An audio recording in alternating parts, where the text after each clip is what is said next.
दोस्तों, इतने दिनों तक चंद्रशेखर आजाद रोहड़ी घावरी को लेकर के चुप थे और चुप रहने की वजह से रोहड़ी घावरी लगातार उन पर इल्जाम लगा रहे थे।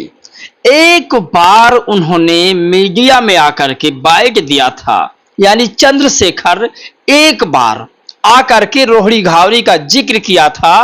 रोहड़ी घावरी इतना ज्यादा हाईलाइट हो गई थी और आज फिर चंद्रशेखर आजाद ने एक ऐसा स्टेटमेंट दे दिया है जिससे रोहड़ी घावरी का मुंह बंद हो जाएगा। चंद्रशेखर आजाद, रोहड़ी घावरी समेत कई ऐसे दिग्गज नेता हैं बीजेपी के जिनके मुंह बंद कर दिए। चंद्रशेखर आजाद ने कहा, मैं संसद और सांसद के लिए नहीं भूखा हूं। उन्होंने कहा, मेरी कुर्सी आज चली जाए लेकिन इज्जत मैं नहीं जाने दूंगा। सोचिए, आज आपको बताऊंगा, न्यूज 18 ने भी खबर छापा है, यानी भारत के जितनी मीडिया चैनल वाले हैं उन तमाम लोगों ने इस खबर को छापा है। नमस्कार दोस्तों, मेरा नाम पराग है और सुबह 8 बजे की खबर में आप सभी का एक बार फिर से बहुत बहुत स्वागत है। ये खबर 8 बजे भले ही शूट हो रही हो लेकिन अपलोड शाम तक ही होगी। आपको बता दें कि बहुजन समाज में आज एक बार फिर उथल पुथल मच चुका है और बहुजन समाज के ऊपर उथल पुथल देखते हुए समर समाज के नेता मजा ले रहे हैं और उन मजा लेने वालों में बाहुबली नेता, इंटरनेशनल खिलाड़ी और हाल ही में लगे खिलाड़ियों पर यौन शोषण के आरोपी जिन्हें सुप्रीम कोर्ट ने बाइज्जत बरी कर दिया है, तो शायद किसी की हिम्मत नहीं है कि कोई उन्हें यौन शोषण का आरोपी कह दे। नाम बृजभूषण शरण सिंह है, उत्तर प्रदेश के बाहुबली नेताओं में से एक माने जाते हैं। आपको बता दें कि बृजभूषण शरण सिंह कभी जीरो थे, उन्होंने मेहनत की, उनके मेहनत को सैल्यूट है और उनके मेहनत के इतिहास उत्तर प्रदेश में दर्ज हैं। उन्होंने मेहनत किया और मेहनत से आज पूरे उत्तर प्रदेश नहीं पूरे देश में अपना दबदबा, और दबदबा वाला गाना जो आया था उन्हीं के नाम पर था, दबदबा कायम कर रखा है। अब आपको बता दें कि उन्होंने कहा था चंद्रशेखर आजाद यौन शोषण के आरोपी हैं, ये बृजभूषण ने कहा था। अब आपको बृजभूषण की थोड़ी बुराइयां भी आपके सामने रखता हूं, जो बृजभूषण ने कहा था उसको लेकर के आपके सामने मैं बातचीत करता हूं। विगत दिनों में बृजभूषण ने कहा था चंद्रशेखर को जेल होनी चाहिए। मैं नहीं चाहता कि चंद्रशेखर को फांसी हो, लेकिन जो गलत कर रहा है उसको तो कम से कम सजा होनी ही चाहिए। ये बृजभूषण के बयान थे। उन्होंने कहा कि चंद्रशेखर आजाद ने गलती की है और उनको जेल होनी चाहिए। रोहड़ी घावरी के साथ उनका संबंध रहा है, उन्होंने उसका यौन शोषण किया है तो उन्हें जेल जाना चाहिए। ये बड़े शब्द हैं बृजभूषण शरण सिंह के। आज बृजभूषण शरण सिंह और डॉक्टर रोहड़ी घावरी, इन दोनों के मुंह पर ताला लगा दिया है चंद्रशेखर आजाद ने।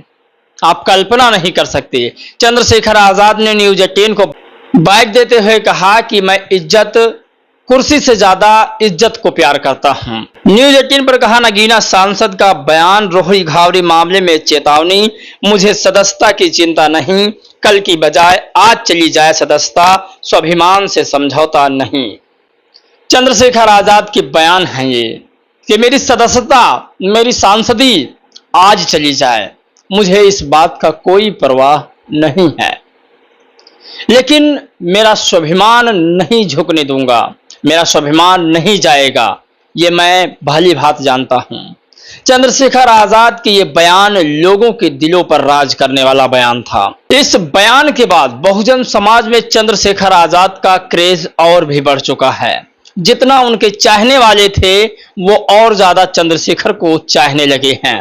रोहड़ी घावरी, बृजभूषण शरण सिंह, स्मृति ईरानी, बीजेपी के कई सदस्य मिल करके डॉक्टर रोहड़ी घावरी को इंसाफ दिलाने पर तुले हुए हैं।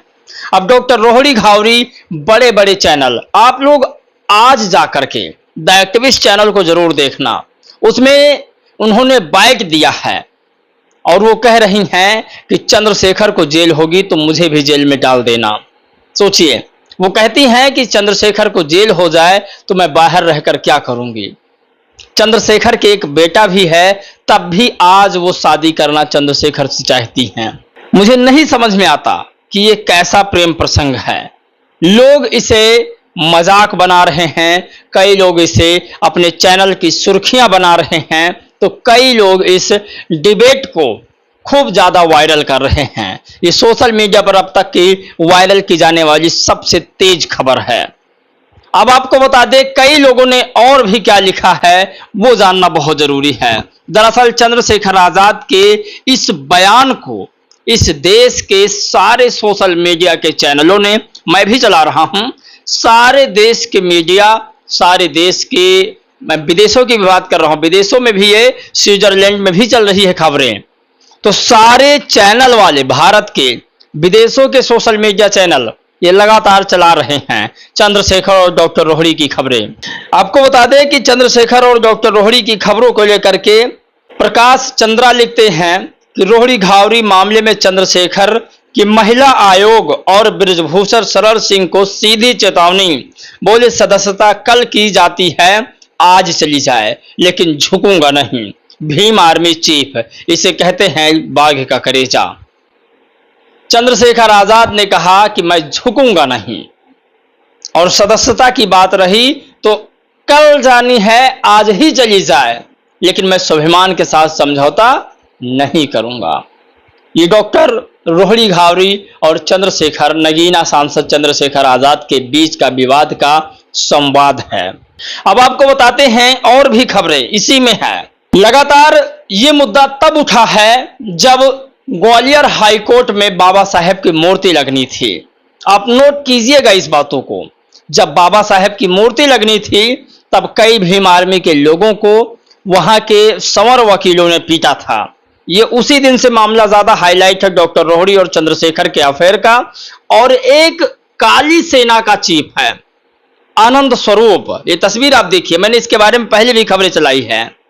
ये बाबा साहेब डॉक्टर भीमराव अंबेडकर को कम अकल वाला व्यक्ति बता रहा है, अनपढ़ बता रहा है, और ये कहता है कि बाबा साहब 1 साल तक संविधान सभा में नहीं पहुंचे थे, और इसका मानना है कि संविधान निर्माता बाबा साहब नहीं, और संविधान के मुख्य जो लेखक हैं वो बी.एन. राव हैं।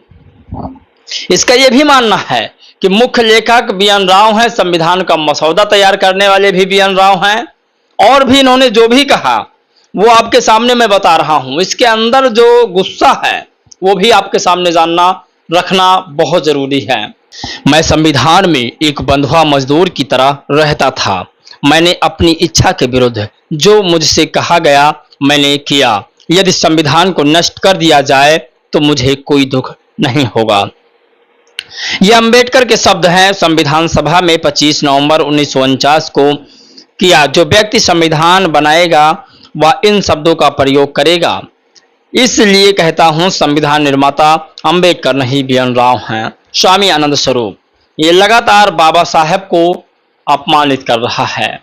दूसरी खबर इसकी ये देखिए, ये बाबा साहेब डॉक्टर भीमराव अंबेडकर को खत्म करने की कोशिश कर रहा है। ये कहता है कि संविधान निर्माता छोड़िए, मैं अंबेडकर को इस देश में जागृत नहीं होने दूंगा, उनकी मूर्तियों को खत्म करवा दूंगा। इसका कहना है ग्वालियर में सबसे बड़ी मूर्ति संविधान निर्माता बी.एन. राव की होनी चाहिए। ये संविधान निर्माता बी.एन. राव को ही मान रहा है। इसका इलाज होना चाहिए, और चूंकि डॉक्टर बाबा साहेब भीमराव अंबेडकर ने संविधान बनाया और उसके खिलाफ कोई जा रहा है तो उसके ऊपर देशद्रोह का मुकदमा भी होना चाहिए। अभिव्यक्ति की आजादी इतनी ना हो कि लोग किसी और को गाली देने लगे। संविधान बनाने के बाद श्री बी.एन. राव जी का नाम नोबेल पुरस्कार के लिए नामित किया गया था, क्योंकि वह भारतीय संविधान के वास्तविक निर्माता थे। मैंने संगोष्ठी में स्पष्ट किया है कि डॉक्टर अंबेडकर संविधान निर्माता की प्रक्रिया में केवल ड्राफ्टिंग कमेटी के अध्यक्ष थे, जबकि संपूर्ण मसौदा बी.एन. राव जी ने तैयार किया था। सोचिए। दूसरी तस्वीर, ग्वालियर में लगेगी बी.एन. राव जी की मूर्ति, इसका श्रेय अंबेडकरवादियों को जाएगा। मैं फिर कह रहा हूं, डॉक्टर रोहिणी का मामला और संविधान निर्माता डॉक्टर भीमराव अंबेडकर की मूर्ति लगने का ग्वालियर का मामला, ये दोनों एक ही साथ उछाला गया है। इन दोनों का कनेक्शन एक से है। आप जरूर इसको जब स्टडी करेंगे इस केस को तो दोनों का मतलब एक ही जगह से निकलेगा। चंद्रशेखर को जेल होगी, कुछ भीम आर्मी वाले डर जाएंगे, बाबा साहेब की मूर्ति नहीं लगेगी, इसके लिए वो प्रोटेस्ट भी नहीं करेंगे। ये कहीं ना कहीं ये दोनों तार आपस में जोड़ रहे हैं। तो क्या चंद्रशेखर को जेल हो जाएगी? आप लोग क्या चंद्रशेखर को जेल होने देंगे? इस पर तो आप लोग लिखिएगा।